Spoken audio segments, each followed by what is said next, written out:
நாம் ஜெபிப்போம். கிருபை நிறைந்த அன்பின் ஆண்டவரே, இந்த வேலைக்காக நாங்கள் நன்றியோடு உம்மை துதிக்கிறோம், உம்மை ஸ்தோத்திரிக்கிறோம். பரகாலத்துடைய சமூகத்தை காத்திருக்கிறபடியால் நீரில் பாராட்டிய கிருபைகளுக்காக நாங்கள் உமக்கு நன்றி செலுத்துகிறோம். மாலை நேரத்தில் உடைய சமூகத்திலே வந்து காத்திருக்கிறவர்களுக்காக ஸ்தோத்திரம். தன்னுடைய ஆவியானவர்களை பலப்படுத்தும்படியாக சமூகத்தில் வேண்டு இருக்கிறோம். பாடுகின்ற பாடல் கேட்க போகின்ற வார்த்தை எங்களுக்கு மிகவும் பிரயோஜனமாக காணப்பட பரிசுத்தாவியானவர் அதிகமாக உதவி செய்கிறார். அதற்காக தெய்வீக பிரசன்னம் இந்த இடம் முழுவதும் பலமாக இறங்கும். இயேசு கிறிஸ்துவின் நாமத்தில் ஜெபம் கேளும் பரிசுத்த பிதாவே, ஆமென்.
Be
நேரத்திலும் கூட ஒரு விஷயத்தை சமூகத்தில் வந்து காத்திருக்கிறேன், என்னை பலப்படுத்தும் என்று சொல்லி, இந்த வார்த்தை என்னை உருவாக்கட்டும் என்று சொல்லி நம்மை நம்முடைய சமூகத்திலே தாழ்த்தி கொடுக்கும். பரிசுத்த ஆவியானவர் நம்மோடு இடைப்படும்படியான் நம்முடைய வார்த்தை ஒரு விஷயம் நமக்குள்ளே பலமாய் அனுப்பும்படியான் வார்த்தை நம்மை கர்த்தருக்கு நேராய் நடத்தும்படியான் ஆண்டவரே என்னை அர்ப்பணிக்கிறேன் என்று சொல்லி நம்மை நம்முடைய சமூகத்திலே தாழ்த்தி அர்ப்பணித்து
நேசிப்பது போல நாங்களும் நேசிக்கக்கூடிய சத்துவத்தை கர்த்தர் எங்களுக்கும் நம்முடைய ஜனங்களுக்கும் நிறைவாய் கொடுக்கும்படியாய் நாங்கள் வேண்டியிருக்கிறோம்.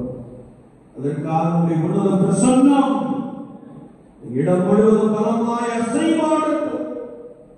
கர்த்தருடைய ஆவியானவர் எங்கே உண்டோ அங்கே விடுதலை உண்டு என்ற வார்த்தை எங்களுக்குள்ளே பெரிய காரியங்களை செய்கிறது. இதை காட்டுகிறோம். தொடர்ந்து வழி நடக்கும். இயேசு கிறிஸ்துவின் நாமத்தில் ஜெபம் கேளும் பரிசுத்த பிதாவே, ஆமென். கர்த்தரும் இரட்சகருமாகிய இயேசு கிறிஸ்துவின் நாமத்தினாலே இந்த மாலை நேரத்தை உங்களை அன்போடு கூட வாழ்த்துகிறேன். உங்களுக்கு கிருபையும் தேவ சமாதானமும் உண்டாகும். ஆமென். ஹல்லேலூயா. ஒரு சந்தோஷமா இருக்கீங்களா? கர்த்தரை நோக்கி நாமத்தை சொல்லுங்க. ஹல்லேலூயா. ஹல்லேலூயா. இயேசு நல்லவர், இயேசு வல்லவர், இயேசு அதிசயங்களை செய்கிறவர். ஆமென். ஹல்லேலூயா. ஹல்லேலூயா. மாலை நேரத்தில் சற்று நேரம் நாம் தியானிக்கும்படியா இப்படி ஆவியானவர் நமக்கு கொடுக்கிற வார்த்தை ஏசாயா தீர்க்கதரிசி புஸ்தகம் 5ஆம் அதிகாரம் 4ஆம் வசனம் இப்படி சொல்கிறது: நான் என் திராட்சை தோட்டத்திற்காக செய்யாத எந்த வேலையை அதற்கு செய்யலாம், அது நல்ல திராட்சை பழங்களை தரும் என்று நான் காத்திருக்கு, அது கசப்பான பழங்களை தந்ததென்ன என்ற ஒரு வசனத்தை நாம் இங்கே வாசிக்கிறோம். ஆண்டவராகிய இயேசு கிறிஸ்து தம்முடைய ஜனங்களுக்காக இஸ்ரவேல் ஜனங்களுக்காக செய்த காரியங்களை நாம் முன்னில பகுதியிலே தெளிவாய் வாசிக்க முடியும். கர்த்தருடைய வார்த்தை நாம் வாசிக்கின்ற பொழுது அவர் அதை வேலி அடைத்து நெடுவேலும் சொல்லுகிறார். கர்த்தருடைய கர்த்தருடைய நாமத்தை ஸ்தோத்திரிப்போம். அல்லேலூயா, அல்லேலூயா. கர்த்தராகிய தேவன் நம்மை வேலி அடைத்து பாதுகாத்து வளர்த்து வந்து கொண்டே இருக்கிறார். அல்லேலூயா. இதை எண்ணி பாருங்க. சுருப்பிலையா நீங்கள் இருக்கும்போது எண்ணி பாருங்க. அப்படி ஆண்டவர் நம்மை சுரு பிராயத்திலிருந்து இம்மட்டுமா முதிர் வயது வரைக்கும் நரைமயிர் வரைக்கும் ஆண்டவர் எவ்வளவாய் நம்மை நேசித்து நடத்தி வந்திருக்கிறார். அவர் காலத்தில் நமக்கு கிடைக்க வேண்டிய நன்மைகளை ஆசீர்வாதங்களை நிறைவாய் கொடுத்து நம்மை அற்புதமாய் வழிநடத்தி வந்திருக்கிறார். அல்லேலூயா. அநேக சம்பவங்கள் நடந்தால், அநேக பூமி அதிர்ச்சிகள் நடந்தால், அநேக இடங்களிலே வெள்ளப்பெருக்குகள் நடந்தால், அநேக இடங்களிலே வியாதிகள் பரவிக் கொண்டிருந்தால், கர்த்தர் கண்ணின் மணியை போல் நம்மை பாதுகாத்து நம்மையும் நம்முடைய குடும்பத்தையும் வேலி அடைத்து நமக்குண்டான எல்லாவற்றையும் வேலி அடைத்து பாதுகாத்து வந்திருக்கிறார். நாமத்தை சொல்லிருக்கோம். அல்லேலூயா, அல்லேலூயா. கர்த்தருடைய ஆவியானவர் ஏசாயா தீர்க்கதரிசியை கொண்டு சொல்கிறார், அவர் உங்கள் தேவைகளை எல்லாம் சந்தித்து உங்களோடு உங்களை பலமாய் நடத்தி வந்திருக்கிறார். ஆமென். எத்தனை பேர் அப்படி சொல்றீங்க? அல்லேலூயா, அல்லேலூயா. சொல்லணும்னா நானும் நீங்களும் நிர்மூலமாக இருப்பது கர்த்தருடைய கிருபையே, கர்த்தருடைய கிருபையே என்ற ஒரு வசனத்தை நாம் தெளிவாக வாசிக்க முடியும். நம்மை மட்டுமாய் பாதுகாத்து வழிநடத்தி வந்த தேவன், நம்மை மட்டுமாய் ரட்சிப்பின் வழியே நம்மை பலமாய் நிறுத்தப்பட்ட தேவன் நம்மிடத்திலே எதிர்பார்க்கிறவராக இருக்கிறார். அல்லேலூயா. இங்கே கடந்த பிள்ளைகிட்ட பேசிருக்கீங்க இல்லையா? ஒவ்வொரு பரீட்சை எழுதின பிறகு எவ்வளவு மார்க் கிடைக்கும்? ஒரு 80 கிடைக்குமா, ஒரு 85 கிடைக்குமா அப்படின்னு நினைச்சிருக்கீங்க. கேட்டீங்களா இல்லையா? நிச்சயமா கேட்பீங்க. நம்முடைய பிள்ளைகள் நன்றாய் வளர வேண்டும், ஆவிக்குரிய வாழ்க்கையிலே வளர வேண்டும், உலகத்திலே உயர்ந்த மதிப்பெண்களை சொந்தெடுத்துக் கொள்ள வேண்டும் என்ற நோக்கம் நமக்குள்ளே பலமாய் காணப்படுவது போல, அல்லது கர்த்தர் என் பிள்ளைக்கு நன்றாய் படிப்பை கொடுத்திருக்கிறார், எப்பொழுது வேலை தருவார் என்று காத்திருப்பது போல கர்த்தர் நம்மிடத்தில் என்ன செய்கிறார்? எதிர்பார்க்க நீங்க எதிர்பார்க்கீங்க. உங்க பிள்ளைகள் என் பிள்ளை நல்லாயிரணும், என் பிள்ளை எல்லாரும் மத்தியிலும் உயர்ந்த பிள்ளையாய் வளர வேண்டும், வளர்ச்சி ஞானம் இல்லையா வளர வேண்டும். ஒருவர் கர்த்தரால் போடப்படுகிற சூரியாய் செய்ய வேண்டும், வளர வேண்டும் என்றெல்லாம் நீங்கள் எண்ணுவது உண்டு. ஆனால் கர்த்தருடைய ஆவியானவர் நம்மிடத்தில் என்ன செய்கிறார்? எதிர்பார்க்கிறார், இருக்கிறார். வேதத்தை நாம் வாசிக்கின்ற பொழுது அவர் தோட்டக்காரர் என்று வேணும் சொல்றது. அல்லேலூயா. நிச்சயமா தோட்டக்காரர் சிப்பத்தை இல்லையா? அவர் நிச்சயமா ஆண்டவராகிய இயேசு கிறிஸ்து சொல்லும்போது ஒருவேளை ஒருவர் வலது பாசத்திலும் இடது பாசத்திலும் இருக்கிறாங்க, என்னுடைய இது கிடையாது, அது பிதாவின் ஆங்கிலத்தில் எழுதப்பட்டிருக்கிறது என்ற வார்த்தை கிடையாது, பிதாவினுடைய காரியம். ஆனால் ஒருவன் உயர்த்தப்பட வேண்டும் என்றால் அவன் ஊழியம் கொட்டும்படி வராமல் ஊழியம் செய்யும்படி வந்தேன் என்று சொல்லுகிறார். நாமத்தை சொல்லுங்கள். அல்லேலூயா, அல்லேலூயா. என்னை கேட்டுக்கொண்டிருக்கிற என் அன்பு சகோதரனே, சகோதரியே, கர்த்தருடைய ஆவியானவர் நம்மிடத்திலே எதிர்பார்க்கிறார். என்ன எதிர்பார்க்கிறார்? நல்ல திராட்சை கனியை, நல்ல திராட்சை பழங்களை தருவார்கள் என்று எதிர்பார்த்த அவருக்கு கசப்பான பழங்களை தந்ததல்ல என்று ஆண்டவர் சொல்லுகிற ஒரு வார்த்தையை நாம் இங்கே வாசிக்க முடியும். விசுவாச வாழ்க்கையிலே அல்லது கர்த்தராகிய இயேசு கிறிஸ்துவை பின்பற்றி நடக்கின்ற அனுபவத்திலே நாம் நல்ல கனியை கொடுக்கிறேனா அல்லது கசப்பான ஒரு அனுபவத்தை பெற்றிருக்கிறேனா என்பதை குறித்து தீர்க்க செய்கிறார். அல்லேலூயா, அல்லேலூயா. நீங்க நல்ல கனியை கொடுப்பீங்களா, கெட்ட கனியை கொடுப்பீங்களா? அதான் இயேசுவா சொல்லியிருக்காரு இல்லையா? மரத்தை வைத்து அவர் சொல்லியிருக்கிறார், நான் உங்களை தெரிந்து கொண்டேன், நீங்கள் என்னை தெரிந்து கொள்ளவில்லை, நான் உங்களை தெரிந்து கொண்டேன். எதுக்காக தெரிந்து கொண்டேன்? நீங்கள் கனி கொடுக்கும் படிக்கும், நீங்கள் போய் கனி கொடுக்கும் படிக்கும், உங்கள் கனி நிலைத்திருக்கும் படிக்கும், நான் உங்களை கர்த்தருடைய சபையிலே, அதிலிருந்து திருச்சபை ஆகிய திராட்சை தோட்டத்திலே, வைஞானிலே நாட்டினேன் என்று சொல்லுகிறார். கர்த்தரை தெரிந்துகொள்ள நாம் சொல்கிறோம். அல்லேலூயா. யாக்கோபின் ஆலயத்திலே வாசம் பண்ணுகிறவர்கள், யாக்கோபின் ஆலயத்திலே தேவனை ஆராதிக்கிறவர்கள் சாதாரணமானவர்கள் அல்ல. அவர்கள் இயேசு கிறிஸ்துவின் திராட்சை தோட்டத்திலே நாட்டப்பட்ட திராட்சை செடியாய் இருக்கிறார்கள். அல்லேலூயா. எனவே தான் யோசேப்பை குறித்து வேதம் சொல்கிறது, யோசேப்பு கனிதரும் திராட்சை செடி. கர்த்தரை தெரிந்துகொள்ள நாமத்தை சொல்கிறோம். அல்லேலூயா, அல்லேலூயா. நாம் வேதத்தை வாசிக்கின்ற பொழுது கர்த்தருடைய வார்த்தை சொல்கிறது, எரேமியா தீர்க்கதரிசியின் புத்தகம் 2ஆம் அதிகாரம் 21ஆம் வார்த்தையை நாம் வாசிக்கின்ற பொழுது, நான் உன்னை முற்றிலும் நற்கனி தரும் உயர்வுள்ள திராட்சை செடியாக நாட்டினேன், நீ எனக்கு காட்டு திராட்சை செடியின் ஆகாத கொடியாய் மாறி போனது என்று சொல்கிறார். ஆண்டவர் தம்முடைய ஞானங்களை கர்த்தருடைய சபையில எப்படி நாட்டியிருக்கிறார்? நல்ல கனியை தரும் திராட்சை செடியாக ஆண்டவர் நம்மை செஞ்சிருக்கிறார், நாட்டி இருக்கிறார். ஆனா நம்மள நிறைய பேர் என்ன செய்யறோமா? ஆகாத கசப்பான காட்டு திராட்சையாக நம்ம என்ன செய்யறோம்? மாறி போய்விட்டோம் என்று வசனம் நமக்கு தெளிவாக கற்றுக் கொடுக்கிறது. வேதத்தை நாம் இன்னும் பலமாய் வாசிக்கின்ற பொழுது, ஆண்டவர் ஒருவேளை சிறு பிராயத்திலே இவற்றுமாய் நம்மை நடத்தி வந்த ஆண்டவர் நம்மளுக்கு கனி வரைந்த ஒரு வாழ்வை எதிர்பார்க்கிறேன் என்று சொல்லுகிறார். அல்லேலூயா, அல்லேலூயா. ஆண்டவர் அதற்காக நம்ம கர்த்தராகிய இயேசு கிறிஸ்துவின் சரீரமாகிய சபையை என்ன செய்திருக்கிறார்? நாட்டி இருக்கிறார், அல்லது வைத்து இருக்கிறார் இல்லையா? எதற்கு? கனி கொடுக்கும் படிக்கு. ஆனால் கர்த்தருடைய வார்த்தையை நாம் வாசிக்கின்ற பொழுது, நான் ஒரு குறிப்பிட்ட நோக்கத்தோடு உங்களை ரட்சித்தேன், நான் ஒரு குறிப்பிட்ட நோக்கத்தோடு என்னுடைய ரத்தத்தினாலே கழுவி சுத்திகரித்தேன், பரிசுத்த ஜனமாய் உங்களை நிலைப்படுத்தும்படியா நான் பரிசுத்த ஆலயத்தில் உங்களை நாட்டி வைத்தேன். ஆனால் உங்களுடைய அனுதின வாழ்க்கையை நான் பார்க்கின்ற பொழுது கசப்பான அனுபவம் நிறைந்த அநேகரை நான் பார்க்கிறேன் என்று சொல்கிறார். ஆமென். எல்லாரும்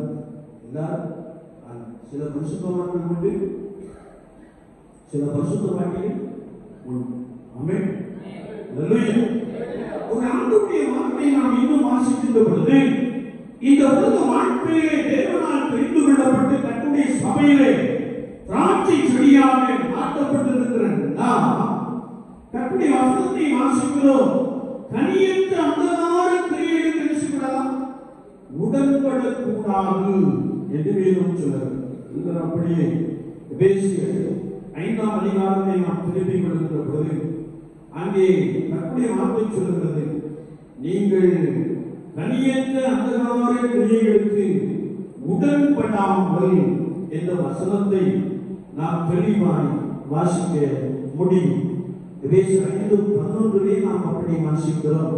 கனியற்ற அந்தகார கிரியை என்று சொல்லுகின்ற பொழுது முந்தின பகுதியிலே நாம் வாசிக்கிறோம், கர்த்தருடைய வார்த்தை சொல்கிறது, மேலும் பரிசுத்தவான்களுக்கு ஏற்றபடி வேசித்தனமும் மற்ற எந்த அசுத்தமும் பொருளாசையும் ஆகிய இவைகளை பேருவதால் உங்களுக்குள்ளே சொல்லுங்க, வசனம் எடுத்துட்டீங்களா? உங்களுக்குள்ளே சொல்லப்படவும் கூடாது என்று வசனம் சொல்லுது. அல்லேலூயா, அல்லேலூயா. என்ன சொல்றாங்க? நான் ஒரு அசுத்தமான மனிதன், அல்லது நான் உலகத்தோடு கூட ஒட்டி வாழ்ந்து கொண்டிருக்கிற மனிதன், அல்லது இந்த பிரபஞ்சத்துக்கு ஒத்த வேஷம் தரிக்கிற மனிதன் அல்லது மனுஷி என்று நம்மை பார்த்து மற்றவர்கள் என்ன செய்யலாம்? சொல்லப்படவும் கூடாது என்று வசனம் சொல்லுது. அல்லேலூயா. என்றால் பரிசுத்த ஆண்டவர் நம்மிலே பரிசுத்தத்தோடு கூட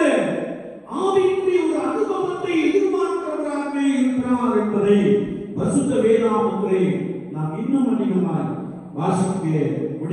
தொடர்ந்து நாம் கர்த்தருடைய வார்த்தையை வாசிக்கின்ற பொழுது அங்கே 7ஆம் வசனம் சொல்கிறது, அவர்களுக்கு பங்காளிகளாகாதிருங்கள் என்று வசனம் சொல்கிறது. அல்லேலூயா. யாருக்கு பங்காளி ஆகக்கூடாதா? துன்மார்க்கமாய் நடக்கிறவர்கள், கனியற்ற அந்தகார கிரியைகளுக்குள்ளே கிடக்கிறவர்களுக்கு நாம் பங்காளிகளாக கூடாது என்று வசனம் சொல்கிறது. அல்லேலூயா.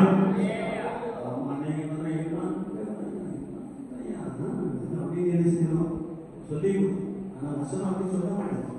வசனம் அப்படியே சொல்ல மாட்டேன். அந்தகார கிரியைகளை செய்கிறவர்களோடு உடன்பாடு செய்யக்கூடாது, இருக்கக்கூடாது. ஏனென்றால் நீங்கள் கர்த்தருக்கென்று பரிசுத்தமான கனிகளை கொடுக்கும்படியாய் பிரித்தெடுக்கப்பட்டவர்கள். அந்த அனுபவத்தை இயேசு கிறிஸ்துவுக்குள்ளே பலமாய் காணப்பட வேண்டும். அப்படிப்பட்டவர்களுக்கு நீங்கள் பங்காளிகள் கிடையாது என்று வேதம் சொல்லுகிறது. அல்லேலூயா. எனக்கு சம்பவம் ஞாபகம் வருகிறது. ஒருவேளை நான் வாலிபனாகவே சபையுடையராக பணி செய்து கொண்டிருந்தேன். வெள்ளிக்கிழமை தோறும் அபிஷேகத்திற்கே ஒரு கூட்டம் நடத்தி கொண்டிருந்தோம். கள்ளமுண்டான் என்ற ஒரு பிற தெய்வத்தை வணங்குகிற ஒரு தம்பி, அவர் பேரே கள்ளமுண்டான் புருஷன், அவர் திடீரென்று ஆலயத்துக்கு வந்தார். அவருக்காக அழைத்து ஜெபித்தார்கள். அவர் ரட்சிக்கப்பட்டார். ஒருவேளை மூழ்கி ஞானஸ்நானம் பெற்றுக்கொண்டார். அபிஷேகம் வேண்டும் என்று வாஞ்சையோடு இருந்தார். ஆனால் அவருடைய வாழ்க்கையிலே அவ்வளவு சீக்கிரமா அபிஷேகம் செய்ய கிடைக்கவில்லை. எனவே நம்மை சுற்றி இருக்கிற மற்ற சபையா இல்லையா, மற்ற சபையான ஆவிக்குரியவர்கள் என்று சொல்லிக் கொள்கிறவர்கள், நீங்க சிஎஸ்சி இருந்தால் உங்களுக்கு என்ன கிடைக்காது? அபிஷேகம் கிடைக்காது என்று சொன்னார். உடனே அவருக்கு முன்னாடி என்ன செய்தார்? போக ஆரம்பித்தார். பல இடங்களுக்கு சென்றார். ஆனால் அபிஷேகம் கிடைக்கவில்லை. மாறாக ஒரு 3 நாட்கள் ஒரு இந்து தெய்வம் உள்ள ஒரு மலையில போய் ஒரு 3 நாட்கள் என்ன செய்தாரு? உபவாசம் இருந்தார். எதுவே இருந்தார்? ஒரு குறிப்பிட்ட, ஏன் நான் அதை சொல்ல மாட்டேங்கன்னா, பிற தெய்வத்தை நம்முடைய வாயினால கூட என்ன செய்யக்கூடாதான், சொல்ல மாட்டேன். ஒருவேளை அப்படிப்பட்ட ஒரு மலையில போய் ஏறி 3 நாட்கள் பாஸ்டிங் இருந்தார். பாவம் அங்க சுற்றி இருந்த ஆகி அவரை என்ன செய்தது? பிடித்து கொண்டது. நேராய் வீட்டுக்கு வந்தார். கடந்த உடைச்சை செய்தார், எடுத்துட்டார். உடைச்சை செய்தார், எடுத்துட்டார். சரி, இப்படி ஒரு சூழ்நிலையிலே நான் ஒரு பேருந்தில் ஏறினேன். அவர் ஏற்கனவே பேருந்தில் ஏறி செய்தார், அமர்ந்திருந்தார். அவர் பக்கத்துல ஒரு இடமே செய்தது இருந்தது. போய் பொதுவாக இருக்கிறார்கள். அப்பொழுது அவர் சீக்கியம் சபைக்கு சென்று கொண்டிருந்தார். நான் உட்கார்ந்து நம்பி அச்சை பேசுவாரு அப்படின்னு பார்த்தா சந்தர்ப்பமே செஞ்சார், திரும்பிட்டார்.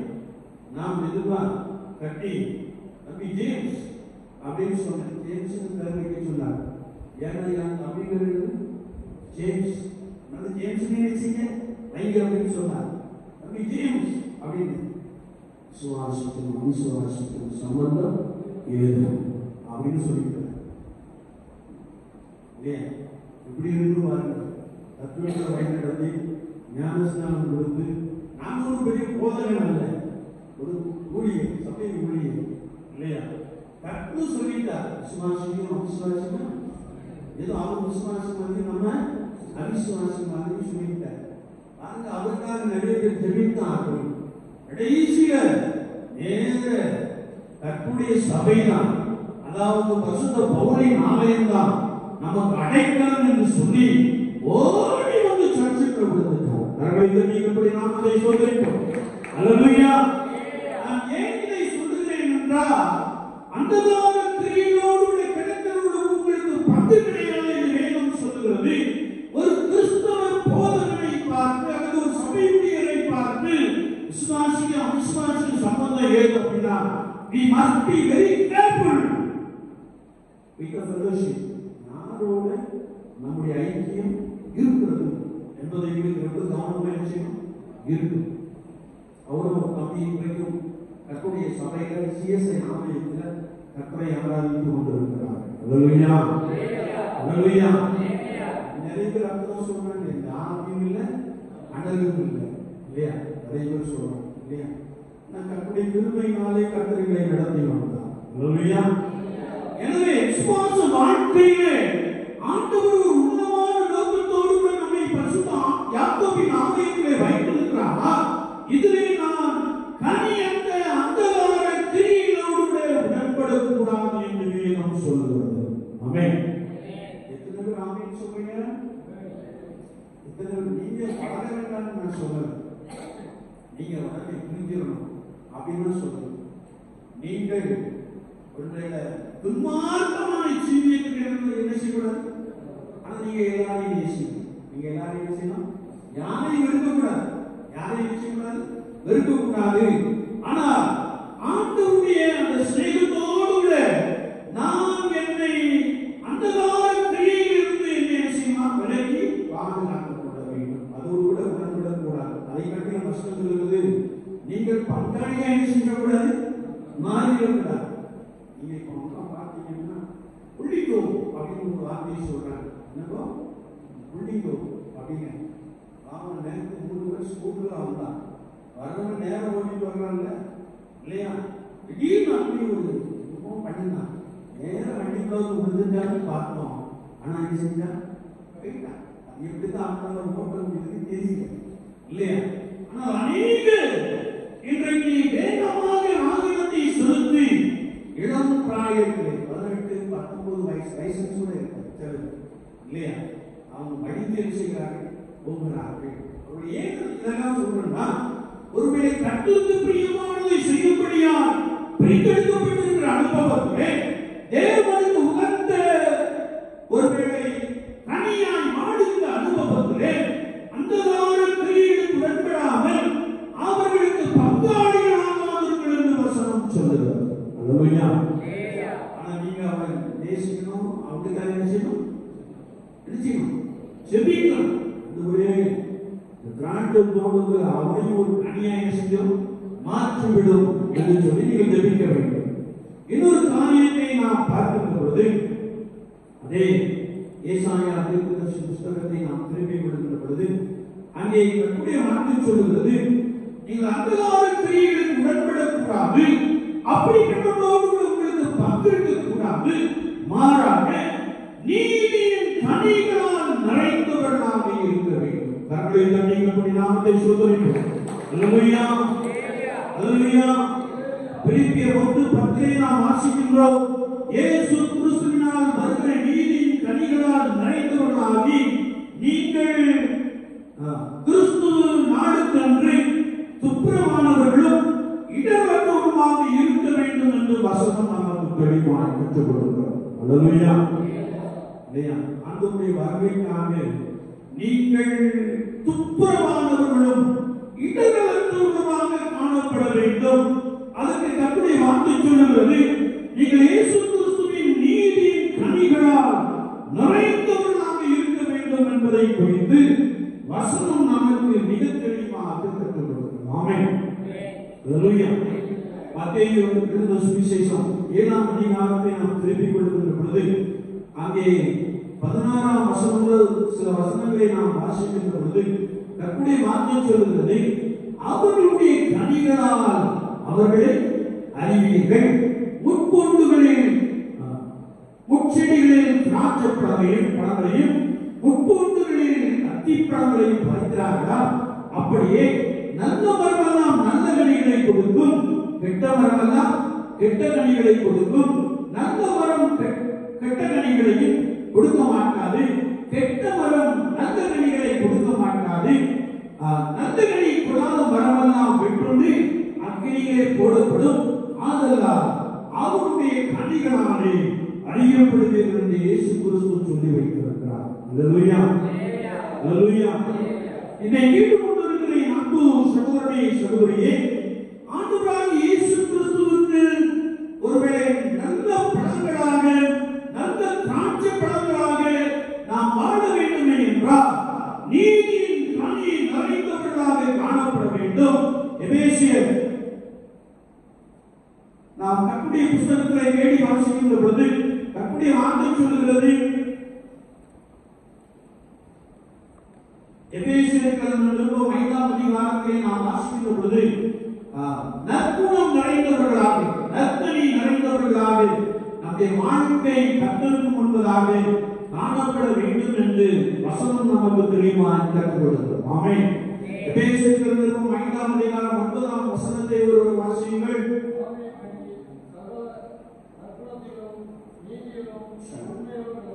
ஆவியின் கனி சகல நற்குணத்திலும் நீதியிலும் உண்மையிலும் விளங்கும் என்று வசனம் நமக்கு தெளிவாக கற்றுக் கொடுக்கிறது. கரங்களை தட்டி நாமத்தை ஸ்தோத்திரிப்போம். அல்லேலூயா, அல்லேலூயா. கலாத்தியர்கள் நிருபம் 5ஆம் அதிகாரம் 22ஆம் வசனத்தை நாம் வாசிக்கின்ற பொழுது அங்கே கர்த்தருடைய வார்த்தை சொல்கிறது, ஆவியின் கனியோ அன்பு, சமாதானம், சந்தோஷம் என்று சொல்லி ஒரு மிகப்பெரிய பட்டியலை நாம் அங்கே காண முடியும். ஆமென். அல்லேலூயா. ஆண்டவர் எதற்காக நம்மை கர்த்தருடைய சபையிலே நாட்டியிருக்கிறார் என்றால், நீங்கள் நீதியின் கனிகளால் நிறைந்திருக்க வேண்டும், ஆவியின் கனிகளால் நிறைந்திருக்க வேண்டும், சகல நற்குணத்திலும் நீதியிலும் உண்மையிலும் சிறந்தவர்களாக விளங்க வேண்டும் என்று சொல்லி ஆண்டவர் நம்மை இந்த கர்த்தருடைய சபையிலே நாட்டியிருக்கிறார். அல்லேலூயா.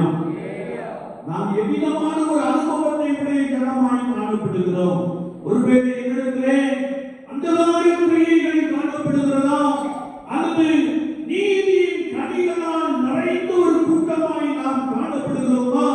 நீதியின் கனிகள் நிறைந்து காணப்படுகின்ற பொழுது கர்த்தருடைய ஆவியானவர் நம்மை குறித்து சந்தோஷப்படுகிறார். கரங்களை தட்டி கர்த்தருடைய நாமத்தை ஸ்தோத்திரிப்போம். அல்லேலூயா. ஒருவன் எங்கிலும் நான் அவனில் நிலைத்திருந்தால் அவன் மிகுந்த கனிகளை கொடுப்பான், பிதாவானவர் அவர்களை பார்த்து மகிமைப்படுவார் என்று வேதம் சொல்லுகிறது. ஆமென். அல்லேலூயா. கர்த்தருடைய ஆவியானவர் நம்மை பார்த்து கேட்கிறார். நாம் கசப்பான ஒரு அனுபவத்தை உடைய விசுவாசம் சொல்றதுக்கு இல்லை, கசப்பான ஒரு அனுபவத்தை உடைய நபராய் காணப்படுகிறேனா, அல்லது ஆண்டவராகிய இயேசு கிறிஸ்து என்னை கர்த்தருடைய சபையை நாட்டின நோக்கத்தை நிறைவேற்றும்படியால் நல்ல கனிகள் நிறைந்த ஒரு மனிதனாக, ஒரு மனுஷியாக நாம் காணப்படுகிறோமா? சற்று நம்மை நாமே என்ன செய்யலாம்? நிதானித்து ஆராய்ந்து அறிய வேண்டும். நாம் எவ்விதமான அனுபவத்தை உடையவர்களாக காணப்படுகிறோம். ஆண்டவர் நம்முடைய கனிகளை எதிர்பார்க்கிறார். அங்கே ஆண்டவர் இஸ்ராயா தீர்க்கதரிசியை கொண்டு சொன்னபோது, நான் இவருடைய வீடியோ வைத்தேன், நான் கற்களை எல்லாம் பொறுக்கி போட்டு இவர்களை நான் நன்றாய் நடத்தி வந்தேன், இவர்களை ஆளாக்கினேன், இவர்களை உருவாக்கினேன், இவர்களுக்கு சந்ததிகளை கொடுத்தேன், ஆனால் இவர்களோ எனக்கு கசப்பான பழங்களை தருவதில்லை என்று கேட்கிறார். என்னை கேட்டுக் கொண்டிருக்கிறேன் அன்பு சகோதரனே, சகோதரியே, கர்த்தருடைய விசுவாசியே, உங்கள் வாழ்க்கையிலே நீங்கள் எவ்விதமான அனுபவங்களை பெற்றிருக்கிறீர்கள்? சொற்களின் உதவியினால்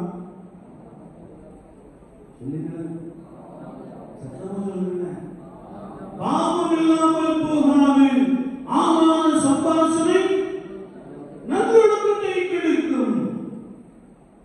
சமீபத்தில் ஒரு வயதான தாய்மார் 2 பேர் இருந்தார். ஒரு அம்மா வேலை செஞ்சுக்கிட்டு இருந்தாங்க, இன்னொரு அம்மாவுக்கு நேரம் போகல. நம்ம புறப்பாடலாம் அப்படின்னு சொன்னாங்க. அப்படின்னா புறப்பாடலாம் அப்படின்னா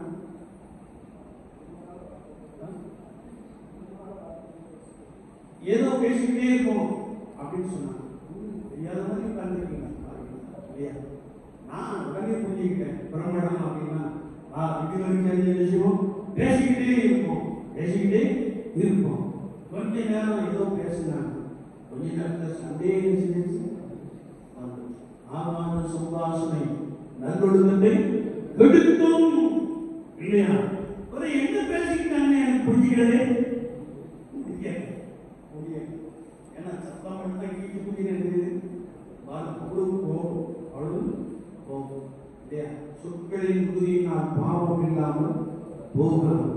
உங்களுடைய ஸ்பிரிச்சுவாலிட்டி எல்லாம் பார்த்தா எனக்கு கொஞ்சம் பயமாவே இருக்கு.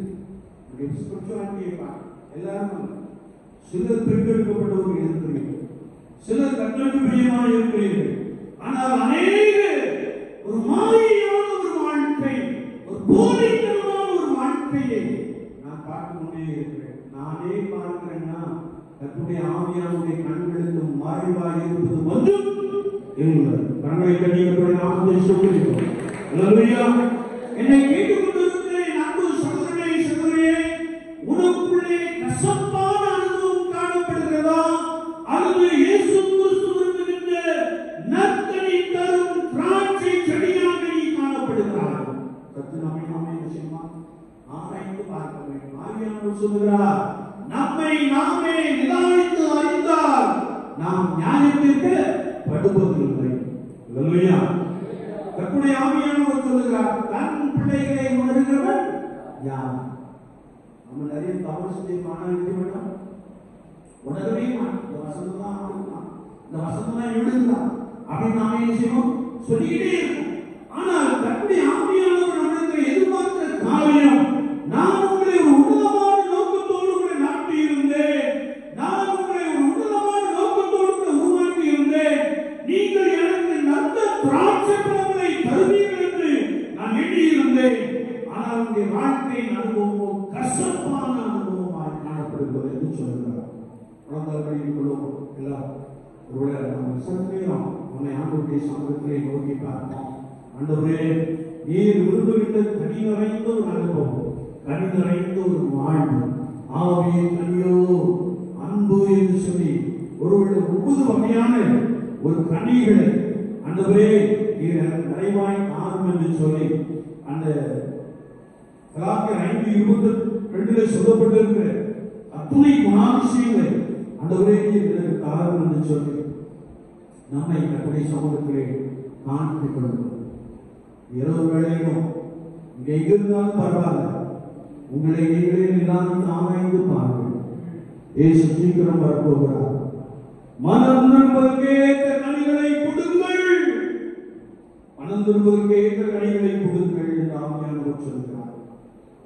நண்பு சகோதரனே, சகோதரியே, ஒரு விஷயம் நம்மை கர்த்தருடைய சமூகத்திலே காண்பித்துக் கொள்வோம். நான் எவ்விதமான அனுபவத்தோடு கூட காணப்படுகிறேன். கர்த்தராகிய ஆண்டவர் விரும்புகின்ற அந்த நல்ல கனிவுள்ள ஒரு அனுபவமாய் நான் காணப்படுகிறேனா? நல்ல மனுஷனுடைய நடை கர்த்தரால் உறுதிப்படுகின்ற வார்த்தையின்படியே கர்த்தருடைய பார்வையிலே நான் நல்ல மனிதனாய், நல்ல மனுஷியாய், கனி நிறைந்தவர்களாய், நற்கனி நிறைந்தவர்களாய், நீதியும் உண்மையும் நிறைந்தவர்களாய் நாம் காணப்படுகிறோமா? சற்று நம்மை ஆராய்ந்து பார்க்கிறோம். ஒருவேளை அப்படி அல்ல என்றால் இன்னும் நீங்கள் கசப்பான ஒரு அனுபவத்தோடு காணப்படுகிறீர்கள். அன்றைய தெய்வத்தை விட்டு அகற்றிவிடும் என்று சொல்லி ராத்திரி வேளை எப்படி ஆவியானவரோடு கூட பேசிக் கொண்டிருக்கிறார். ஆண்டவரே, என்னுடைய கசப்பான அனுபவத்தை எடுத்து போடும் என்று சொல்லி அப்படி சமூகத்திலே நம்மை காண்பிக் கொள்ளும். அவர் நமக்கு கிருபை அளிக்க போதுமானவராக இருக்கிறார். சிறுவிலே, நீ உனக்கு கேடு உண்டாக்கி கொண்டாய், ஆனாலும் என்னிடத்தில் சகாயம் உண்டு என்று சொல்கிறார். அவர் மன்னிப்பதில் தயை பொறுத்தவர் என்று வேதம் சொல்கிறார். ஆண்டவரே, என்னை மன்னித்தருளும், என்னை உருவாக்கும், நீ விரும்புகின்ற நற்கனி நிறைந்தவர்களாக எங்கள் ஒவ்வொருவரையும் மாற்றும், எங்கள் பிள்ளைகளை மாற்றும் ஆண்டவரே என்று சொல்லி நம்மை கர்த்தருடைய சமூகத்திலே காண்பித்துக் கொள்வோம். நேசிக்கிற நல்ல ஆண்டவரே, வேலைக்காக நாங்கள் நமக்கு ஸ்தோத்திரம் செலுத்துகிறோம். நீர் எங்களை பரிசுத்த ஆலயத்திலே மாட்டியிருக்கிறீர். இந்நோக்கம் உன்னதமானது என்பதை நாங்கள் அறிந்திருக்கிறோம். உலகத்தில் கொண்ட தேசம் தெரியாமல் பிரித்தெடுக்கப்பட்ட அனுபவத்திலே நாங்கள் ஆவியின் கனிகளால் நிறைந்தவர்களாக, ஆதி திருச்சபையிலே காணப்பட்ட சிநேகம், ஆதி திருச்சபையிலே காணப்பட்ட அன்பு, ஆதி திருச்சபையிலே காணப்பட்ட அந்த ஃபெலோஷிப் ஆண்டவரே எங்களுக்குள்ளும் நிறைவாய் காணப்பட, அது ஒரு பரிசுத்த ஃபெலோஷிப்பாய் காணப்பட தேவ ஆவியானவர் அனுக்கிரகம் செய்யும்படியாய் நாங்கள் வேண்டுகிறோம். அடிக்கடி வசனத்தை கேட்டும் இருதயத்தை கடினப்படுத்தி பண்ணி கொண்டிருக்கிறவர்களுக்காக நோக்கி பார்க்கிறோம். ஆண்டவர் தயவாய் மன்னித்து நவமான இருதயத்தை கொடுக்கும்படியா, புதிதான இருதயத்தை கொடுக்கும்படியா, அதற்குள்ளே நாவியை வைப்பேன் என்று சொன்னவர் ஆண்டவரே, அப்படி ஒப்புக் கொடுக்கப்படுகிற எல்லா நீரும் வல்லமையுள்ள அபிஷேகத்தினாலே நிரப்பும்படியாக சிந்திக்கிறேன். உலக வாழ்க்கை ஒரு சதம் அல்ல, ஒரு டெம்பரரி லைஃப் என்பதை உணர்ந்து பூலோக வாழ்க்கையிலே உமக்கேற்ற கனிகள் நிறைந்ததற்காக ஒவ்வொருவரும் காணப்படும் தன்னுடைய ஆவியானவர் அருள் செய்கிறார். கனி நிறைந்த வாழ்க்கையிலே அநேகரை நடத்த பரிசுத்த ஆவியானவர் அதிகமாய் உதவி செய்யும்படியாக நாங்கள் வேண்டுகிறோம். கிருபை மாத்திரம் எங்களை சூழ்ந்து கொள்ளும். இயேசு கிறிஸ்துவின் நாமத்தில் ஜெபம் கேட்கிறோம் பரிசுத்த பிதாவே, ஆமென்.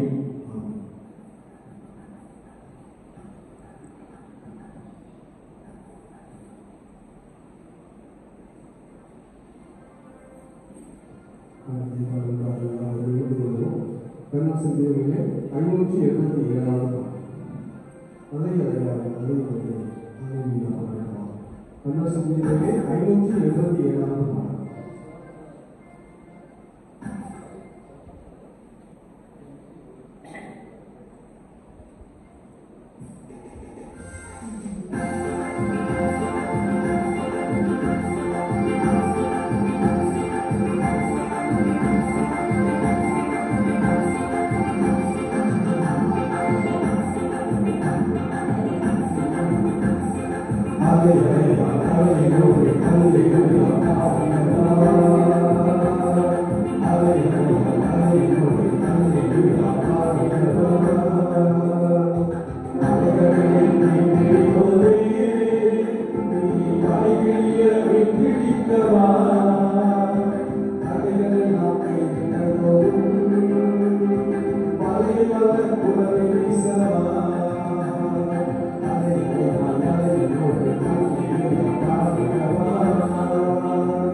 நாங்கள் கணக்கு ஒப்புவிக்கப்பட வேண்டும் என்ற வசனத்திற்காய் ஸ்தோத்திரம். அதற்காக ஆண்டவரே அழைக்கப்பட்ட அழைப்பிலே பரிசுத்தத்தை காத்துக்கொள்ள ஆண்டவரை போன்ற இருந்த அனுபவத்திலே ஜெபத்திலே உறுதியாய் தெரிந்திருக்கு. ஒவ்வொரு நாளும் மெல்லிய சத்தத்தை கேட்டு உமக்கு பின் சென்று நடத்துவார். பரிசுத்த ஆவியானவர் அதிகமாய் உதவி செய்யும்படியாய் நாங்கள் வேண்டுகிறோம். ஒரு கூட்ட ஜனங்கள் ரட்சிப்பின் பாத்திரத்தை எடுத்துக்கொண்டு கர்த்தருடைய நாமத்தை கொள்ளுங்கள். பரிசுத்த ஆவியானவர் உதவி செய்கிறேன். நாங்கள் வந்து ஸ்தோத்திரம் செலுத்துகிறோம். இரவிலே சமூகத்தை வந்து காத்திருக்கிறோம். யாவரையும் பலப்படுத்தும். ஒலிபெருக்கின் மூலமாக வார்த்தைகளை கேட்டுக் கொண்டிருந்தவர்களை பலப்படுத்தும். உண்மையிலே பெற்றுக்கொள்கிற அனுபவத்தால் நிரப்பியுள்ளோம். ஆண்டவரே, காலத்தை யோசித்து பார்க்கிறவர்களாக நாட்கள் பொருளாதாரங்கள் ஆனதால் காலத்தை பிரயோஜனப்படுத்திக் கொள்ளுகிற வசனத்தின்படியே கொடுக்கப்பட்டிருக்கிற நாட்களை, மாதங்களை, வருடங்களை பயன்படுத்திக் கொள்ள கர்த்தர் அதிகமான உதவி செய்யும்படியாக நாங்கள் வேண்டுகிறோம். கடைசி நாட்களின் சம்பவம் ஒவ்வொரு நாளும் நிறைவேறி கொண்டிருக்கிறபடியாமை ஸ்தோத்திரிக்கிறோம். இதிலே நாங்கள் காரை திரையற்றவர்களாக, நற்குணசாலிகளாக, நல்ல பண்புகள் நிறைந்தவர்களாக, நல்ல கனிகளை கொடுக்கிறவர்களாக, அதை நீர் கண்டு மகிமைப்படுகிற அந்த அனுபவம் நிறைந்தவர்களாக நாடு பிள்ளைகளுக்கு கிருபைக்காக வந்திருக்கிற சிறு பிள்ளைகளுக்காக ஸ்தோத்திரம். கரம் தொட்டு ஆசீர்வதி. வாலிப தம்பிமார்களுக்காக, வாலிப பிள்ளைகளுக்காக ஸ்தோத்திரம். கர்த்தரை பலப்படுத்தும். விசேஷித்த ஞானத்தினால், விசேஷித்த ஆவியினால் நிரப்பும். எதிர்காலத்தை கனப்படுத்திய மனிதனாய் மனுஷர்களால் இயேசுவின் நாமத்தினால் எழுதி பிரகாசிக்க, நற்குணசாலிகளாய் எழுதி பிரகாசிக்க, கர்த்தரால் புகழப்படுகிறவர்களாய் எழுதி பிரகாசிக்க கர்த்தர் உதவி செய்கிறார். அதற்காக நித்தம் உம்முடைய வசனத்தை வாசித்து வாசித்து பலப்பட ஆண்டவர் அதிகமாய் உதவி செய்யும்படியாக நாங்கள் வேண்டுகிறோம். வயது முதிர்ந்த பெற்றோர்களை ஸ்தோத்திரம். அவர்களை பலப்படுத்தும். அவர்கள் புசிக்கிற அப்பத்தை தண்ணீரை ஆசீர்வதியும். புதிய வயதிலே காணப்படுகிற பலவீனங்கள் இயேசுவின் நாமத்தினாலே நீங்கி போகட்டும். சகோதர சகோதரிகளை ஆசீர்வதியும் இயேசு சுவாமி. கரம் கூடவே மூலமாய் நடத்தட்டும். ஒவ்வொரு நாளும் அதிகாலமே ஆயத்தமாக உமக்கு பிரியமானதை செய்யும். ஆண்டவர்களுக்கு நித்தமும் கற்றுத்தரும்படியாக நாங்கள் வேண்டுகிறோம். கரம் கூடவே இருந்து எல்லா நன்மையின் ஆசீர்வாதங்களையும் ஜனங்களை நிரப்பட்டும். இயேசு கிறிஸ்துவின் நாமத்தில் ஜெபத்தேன் பரிசுத்த பிதாவே. தேவனுடைய இரக்கமுள்ள கிருபைக்கும் பராமரிப்புக்கும் பாதுகாவலுக்கும் உங்களை ஒப்புக்கொடுக்கிறோம். கர்த்தர் உங்களை ஆசீர்வதித்து நாங்கள் கடவுள். கர்த்தர் தம்முடைய முகத்தை உங்கள் மேல் பிரகாசிக்கப்படி உங்கள் மேல் கிருபையாயிருக்க கடவுள். கர்த்தர் தம்முடைய முகத்தை உங்கள் மேல் பிரசன்னமாக்கி இப்பொழுதும் எப்பொழுதும் சமாதானம் கட்டளையிடுகிறவர். நாமமே கர்த்தரை ஸ்தோத்திரி. என் முழு உள்ளமே அவருடைய பரிசுத்த நாமத்தை ஸ்தோத்திரி. என் ஆத்துமாவே கர்த்தரை ஸ்தோத்திரி. அவர் செய்த சகல பாவங்களை மறவாதே. ஆம். கர்த்தரோடு இருப்பாராக. தேவ சமாதானத்தோடு போகிறோம்.